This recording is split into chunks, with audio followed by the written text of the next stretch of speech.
Hey, my name's Tyler. I'm 28 years old, and for the last 3 years, I've been driving a white Ford Transit van through the same neighborhoods, delivering boxes to people who've forgotten what it's like to look a stranger in the eye.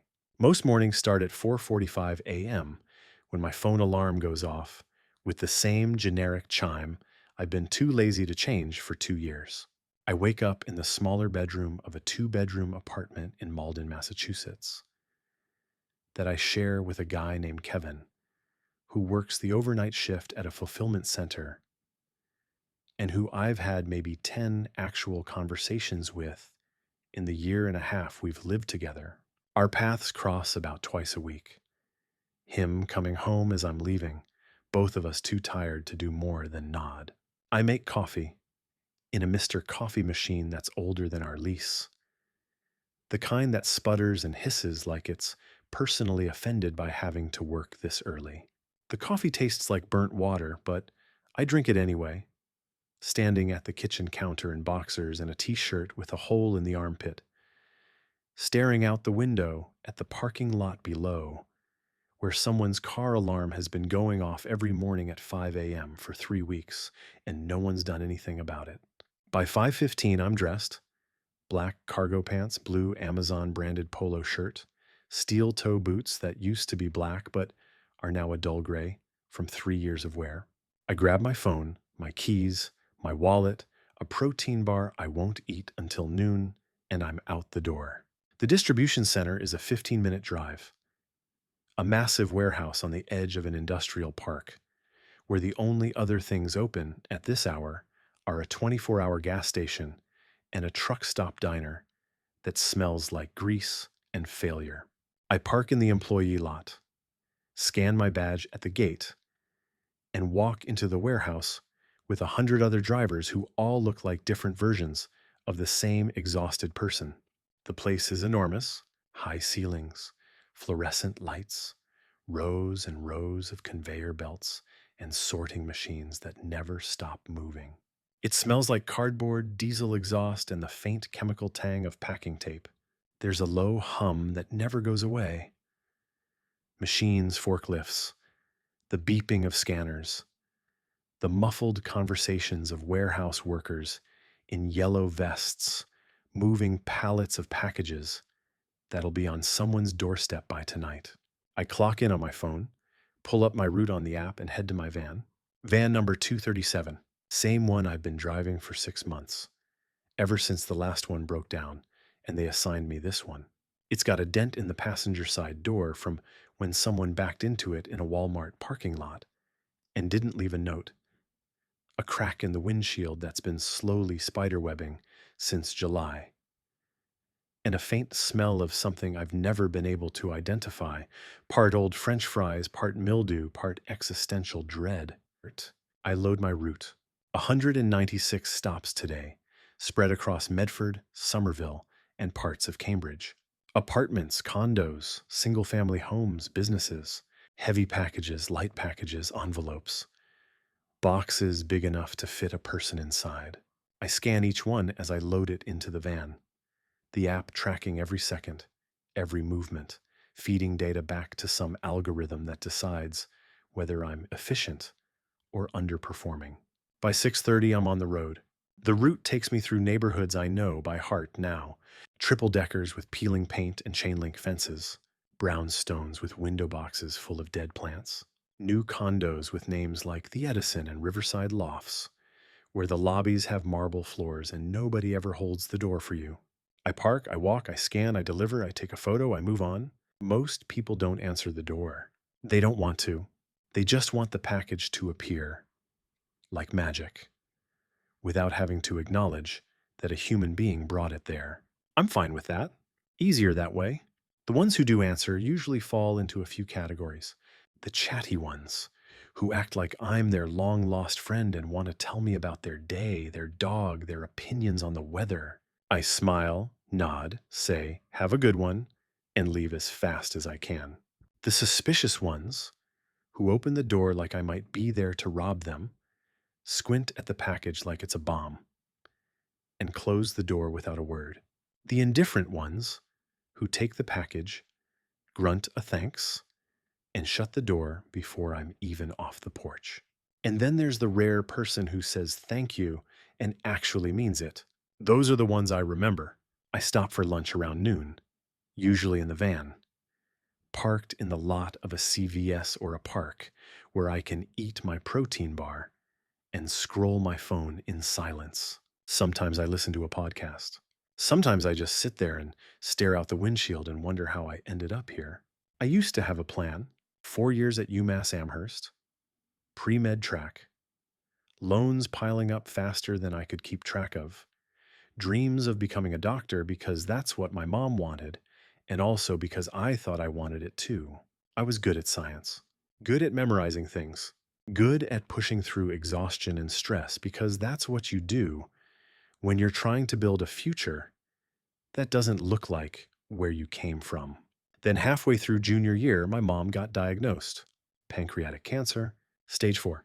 The kind where the doctor sits you down and uses words like palliative care and quality of life and doesn't meet your eyes when they tell you there's nothing they can do. I took a leave of absence, moved back home, spent the next 8 months watching her fade.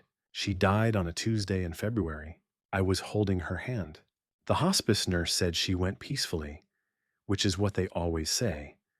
But the truth is, there's nothing peaceful about watching someone you love disappear piece by piece until there's nothing left but a body that doesn't look like them anymore.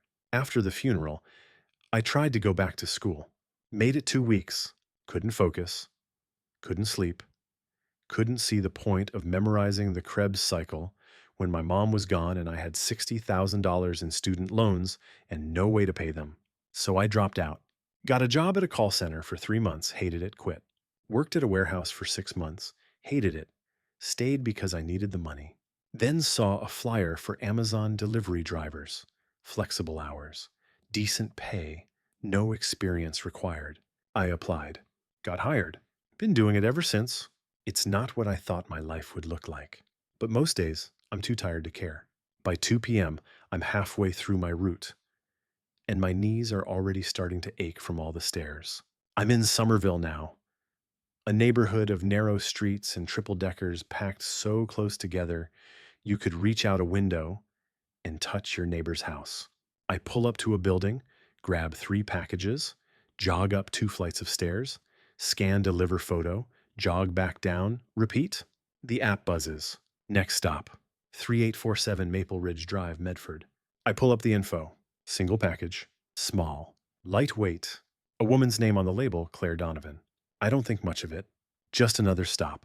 The house is in a quieter part of Medford, where the streets widen out and the houses have driveways and front lawns.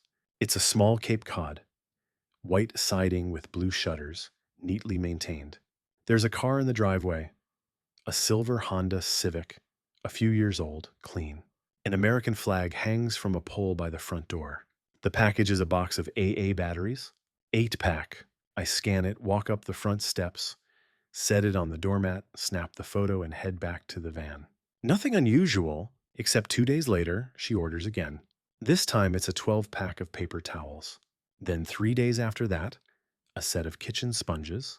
Then a picture frame. Then a heating pad. Then a box of Earl Grey tea. Then a phone charger. Then a candle. Then hand soap. I don't pay much attention at first. People order stuff all the time. Some people order a lot. It's not my business. But by the end of November, I notice something. 3847 Maple Ridge Drive has ordered 47 packages that month. I know because the app logs everything. Every delivery, every address, every month. Most residential addresses average maybe 5 or 6 packages a month. Heavy online shoppers might hit 15 or 20 during the holidays. 47 is a lot. I start noticing the pattern. Every 2 or 3 days, like clockwork, a new package. Always small, always cheap. Things you could buy at any grocery store or CVS in 10 minutes. Batteries, soap, tea, sponges, paper towels, candles. But she keeps ordering them online, and I keep delivering them. By mid-December, the count hits 63. I start recognizing the house before the app even tells me I'm going there. The blue shutters, The flagpole. The doormat that says welcome in faded letters. The silver Honda always parked in the same spot. I never see her, though. Just drop the package, take the photo, leave. Until December 18th.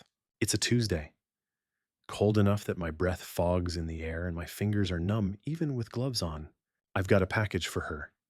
Another box of AA batteries, same brand as before. And I'm halfway up the walkway when the front door opens. A woman steps out onto the porch. She's younger than I expected, mid-30s maybe. She's wearing jeans and an oversized gray cardigan that looks like it's swallowing her whole. Sleeves pulled down over her hands. Her hair is dark, shoulder length, pulled back in a messy ponytail like she hasn't looked in a mirror in days. There are dark circles under her eyes, and her face has that hollow, drawn look people get when they're not sleeping or eating enough. She's thin, too thin. "Hi," she says, and her voice is quiet, tentative, like she's not sure if she's allowed to talk to me. I stop, caught off guard. Hi, I've got a package for you." "I know." She steps forward, wrapping her arms around herself against the cold. I I wanted to thank you." I blink. "For what?" "For bringing them. The packages, I know it's a lot." She looks down at her feet. I just, I don't get out much anymore." There's something fragile in the way she says it, something that makes my chest tighten. "It's no problem," I say, holding out the box. "Just doing my job." She takes it, and her fingers brush mine for just a second. They're cold. Her hands are shaking slightly. I notice the ring on her left hand. Thin gold band, worn smooth like it's been there a long time. "My husband died," she says suddenly, like she needs to explain, like she owes me a reason for ordering batteries online. 6 months ago, heart attack, he was 36. I don't know what to say. The words people usually say, "I'm sorry for your loss," feel hollow and useless. "I'm sorry," I say anyway, because what else is there? She nods, swallows hard. "Everyone keeps telling me I need to get out of the house, go to the store, see people, stay busy." Her voice cracks. "But I can't. Every time I try, I can't." She looks up at me, and her eyes are wet, and I see it. The same look my mom had in those last few months. The look of someone who's drowning and doesn't know how to ask for help. "So I order things," she says quietly. "Stupid things I don't even need. Because when you come to the door, it's like the world's still there. Like I'm still part of something. I feel like someone just punched me in the chest." "You don't have to explain," I say, my voice rougher than I meant it to be. She nods, wipes her eyes with the sleeve of her cardigan. "Thank you for not making me feel stupid." "You're not stupid," I say. She almost smiles. "Almost. I should let you go," she says, stepping back toward the door. "I know you're busy." "Take care of yourself," I say, and I mean it. She nods, clutches the package to her chest like it's something precious, and disappears back inside. I stand there for a moment, staring at the closed door, and then I walk back to the van. I sit in the driver's seat for a full minute before I can make myself move. That night, I can't stop thinking about her. The way she stood in that doorway, so small and alone, in a house that was probably too big and too quiet. The way she said "I can't" like it was a confession she'd never said out loud before. The way she thanked me for something as simple as dropping off a box of batteries. I think about my mom, about the last few months, when she couldn't leave the house anymore, when her world shrank down to just her bedroom, the living room, the hospice nurse who came twice a week, how she used to light up whenever anyone visited, even if it was just the mailman dropping off bills or the neighbor stopping by with casserole she couldn't eat. How lonely she must have been. I pull out my phone and open in the delivery app, scroll back through Claire Donovan's order history. 63 packages since October, all small, all cheap, all things that didn't really matter, except for the fact that someone brought them to her door. I think about what she said. When you come to the door, it's like the world's still there. I close the app and stare at the ceiling of my bedroom. Kevin's not home yet. The apartment's quiet except for the hum of the fridge and the distant sound of someone's TV through the wall. I think about all the people I deliver to every day, hundreds of them, strangers whose faces I never see, whose lives I know nothing about. And I wonder how many of them are like her. How many of them are ordering things they don't need just to feel less alone. The next day, I have a delivery for her again. A box of herbal tea, 4 boxes actually, chamomile. I stand in front of her door with the package in my hands, and I make a decision. I pull a sticky note out of my pocket.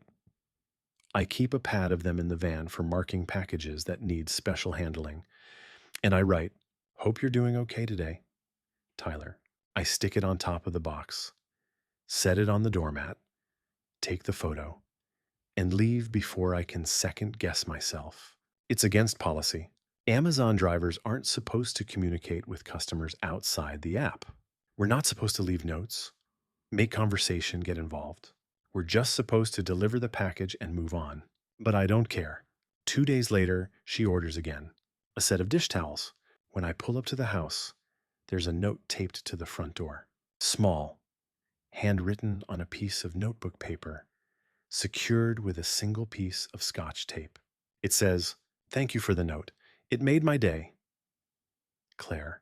I stand there on her porch, holding the package, staring at those words, and I smile. For the first time in weeks, I actually smile. I write back, "Stay warm out there. Supposed to snow tonight." She replies the next time, "I will. Thank you for caring." And just like that, it starts. December turns into January, and the notes keep coming. At first, they're short, simple, the kind of thing you'd say to a neighbor or a coworker you don't know very well. "Cold out today. Hope the snow didn't make your route too hard. Package number 72. I think I have a problem. If it helps, you're my favorite customer." But slowly they get longer, more personal. She tells me about her husband. His name was Daniel. He taught high school history. He loved hiking, terrible puns, and old westerns. He died on a Saturday afternoon while mowing the lawn. Just collapsed. Gone before the ambulance arrived. She tells me about the house, how every room still smells like him, how she can't bring herself to move his clothes out of the closet or wash the coffee mug he used the morning he died. She tells me about the loneliness, how it's not the kind of lonely you feel when you're by yourself for a few hours. It's the kind that sits on your chest like a weight and makes it hard to breathe. The kind that makes you wonder if you'll ever feel normal again. I tell her about my mom, about dropping out of school, about the debt, about how some days I feel like I'm just going through the motions, like I'm a ghost driving a van through someone else's life. I tell her things I've never told anyone, not Kevin, not my old roommates from college, not the girl I dated for 6 months sophomore year, who broke up with me because I was emotionally unavailable. It's easier to be honest with someone you've never really met. We never see each other face to face again. Just notes, sticky notes on packages, notes taped to the door, notes slipped under the doormat when it's raining. It's the strangest, most honest friendship I've ever had. One day in late January, I pull up to her house, and there's a package sitting on the porch. Not one I delivered, one she's sending out. There's a note attached. "This is for you. Thank you for everything." Inside is a book, The Art of Showing Up, How to Be There for Yourself and Your People, by Rachel Wilkerson Miller. I sit in the van and flip through it, and tucked inside the front cover is another note. "You showed up for me when I needed it most. I hope this reminds you that you matter too. Claire." I have to pull over 2 blocks away because I can't see the road anymore. February brings snow, a lot of it. The route gets harder. Driveways unshoveled, walkways icy. Packages left in snowdrifts because there's nowhere else to put them. I miss a day because my van breaks down. Another day because I wake up with the flu and can barely move. When I finally make it back to Claire's house, there's a note on the door. "I noticed you missed a few days. Are you okay?" I write back, "Got sick. I'm fine now." Her response comes the next delivery. "Take care of yourself, Tyler. The packages can wait." I stare at that note for a long time. When was the last time someone told me to take care of myself and actually meant it? It's mid-February when I realize something. I'm looking forward to her deliveries more than anything else in my day. The app pings. Her address shows up. And I feel something I haven't felt in years. Hope. Not because I think something's going to happen. Not because I expect anything. Just because for a few minutes, I get to connect with someone who sees me as more than just a guy in a blue shirt dropping off boxes. I get to be a person. It's February 14th, Valentine's Day, which I usually ignore. When everything changes, I have a delivery for Claire. A book, some novel about grief and healing that I've never heard of. When I pull up to the house, the front door is open. Not wide open, just cracked. Like someone walked out in a hurry and forgot to close it. I set the package down, take the photo, and hesitate. Something feels wrong. I knock. Claire? No answer. I push the door open a little more. Claire, it's Tyler. You okay? Still nothing. I step inside. The house is dark, quiet. I can hear a TV playing somewhere upstairs, muffled voices from a commercial. Claire? I walk through the entryway into the living room, and I find her sitting on the couch, staring at the wall. Her phone is on the floor. Her hands are shaking. She's not crying. She's just frozen. Hey, I say softly, and she doesn't react. I sit down next to her, careful, slow, like approaching a wounded animal. What happened? She blinks, like she's just noticing I'm there. I tried, she whispers. I tried to go to the store. I got in the car. I drove halfway there, and I couldn't breathe. I had to pull over. I had to come back. Her voice breaks. I can't do this, Tyler. Everyone says I should be better by now, that I should move on. But I can't. I don't know how. I don't say anything for a moment. I just sit there, breathing with her, letting her know she's not alone. You don't have to be better, I say finally. There's no timeline for this. Everyone acts like there is. Everyone's wrong. She looks at me, really looks at me, and her face crumples. Why are you doing this? She asks, her voice raw. Why do you keep coming back? Why do you care? I don't have a good answer. Because you remind me that people are still worth showing up for, I say quietly. She starts crying then. Not quiet tears, full body shaking sobs. And I don't try to stop her. I just sit there, present, while she lets it all out. After that day, things shift. I start coming by on my days off. Not as a delivery driver, just as me. We sit on her porch when the weather's decent, drink coffee, talk about everything and nothing. She tells me about the trails Daniel used to take her on. I tell her about the classes I wish I'd finished. Slowly, carefully, we start putting pieces of ourselves back together. Not fixing, just rearranging, making space for the grief to exist alongside the hope. It's late March when she asks me to go somewhere with her. The grocery store, she says. I know it sounds ridiculous, but I want to try again, and I think I could do it if you came with me. We go on a Saturday morning. The store is not far, just a 10-minute drive. But for her, it might as well be across the country. She grips the steering wheel so hard her knuckles turn white. I don't say anything. Just sit in the passenger seat, present. We park, walk inside. She grabs a cart and holds onto it like it's the only thing keeping her upright. We walk through the aisles together. I point out ridiculous cereal flavors. She picks up things she doesn't need, just to have something to do with her hands. Halfway through, she stops. I'm doing it, she says, her voice shaking. You are, I say. We make it all the way to the checkout. She pays. We load the bags into the car. And when we get back to her house, she sits in the driver's seat and cries. I did it, she says. You did. Spring comes. The packages slow down. Not because she doesn't need the connection anymore, but because she has it in other ways now. We never call it love, but that's what it is. Quiet, steady, built on sticky notes and grocery store trips, and two people who learned that sometimes the hardest thing in the world is just showing up, and sometimes showing up is enough. It's May when I finally tell her the truth.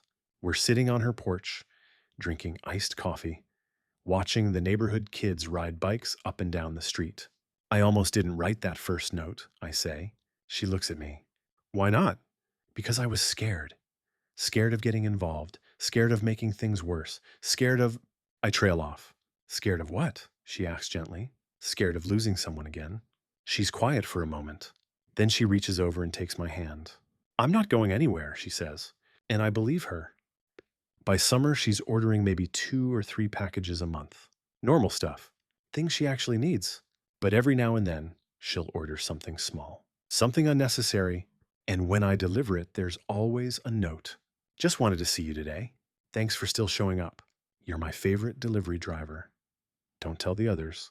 And I write back, you're my favorite customer. Don't tell the others. One Saturday in July, we drive out to one of Daniel's old hiking trails. She's nervous. I can tell by the way she keeps fidgeting with her wedding ring. We park at the trailhead, start walking. It's beautiful. Trees on both sides, sunlight filtering through the leaves, the sound of a stream somewhere nearby. Halfway up, she stops. This was his favorite spot, she says, looking out at the view. It's beautiful. Yeah, she's quiet for a long time. Then she says, I think he'd be glad I'm not alone. I don't say anything.